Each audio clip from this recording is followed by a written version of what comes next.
How's everybody doing? So I want to take a few minutes here just to talk about, let's just call it the postage stamp scene or vignette.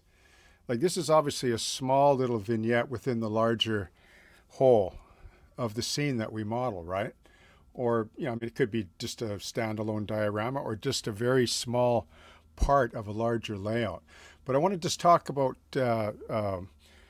creating a story, right? Like just in the small, intimate ways that oftentimes we overlook. And I'll just use this as an example. Like, notice the doors here. So I glued these doors in, like they're not painted yet, but notice how the doors are facing from right to left.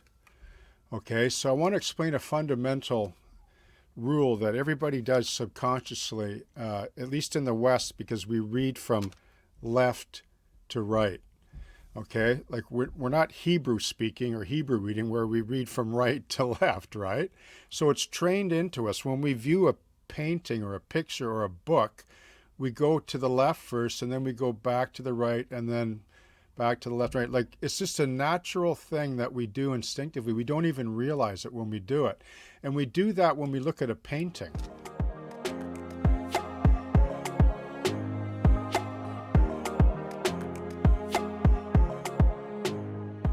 Or a scene.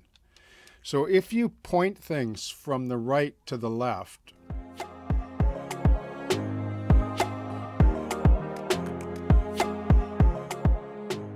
you'll stop usually momentarily.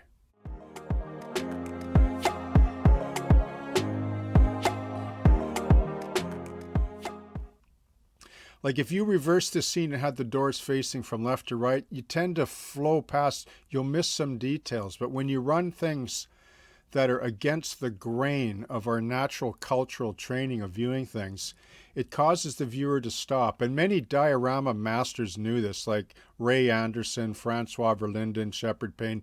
They understood this fundamental when it came to composition. Okay, so let's just close with this scene.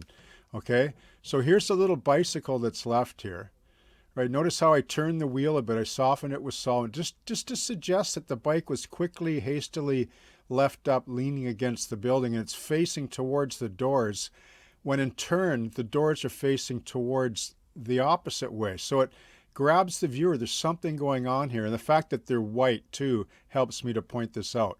So what's the story here, then?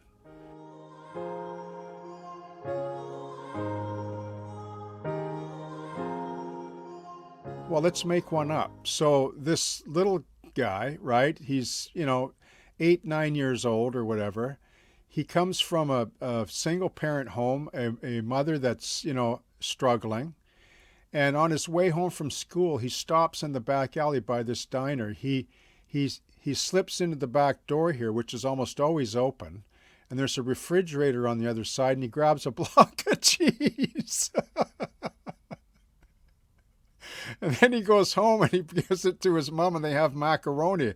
She asks him where he got it, but he just says, I collected beer bottles and pop bottles in back alleys. I don't know. Like there's always a story, right? And we can't sanctify everything. I realize that. But create a story. Like think of a simple story that helps flesh out your scene within the larger whole. And it'll add more character and personality to your layout. Cheers.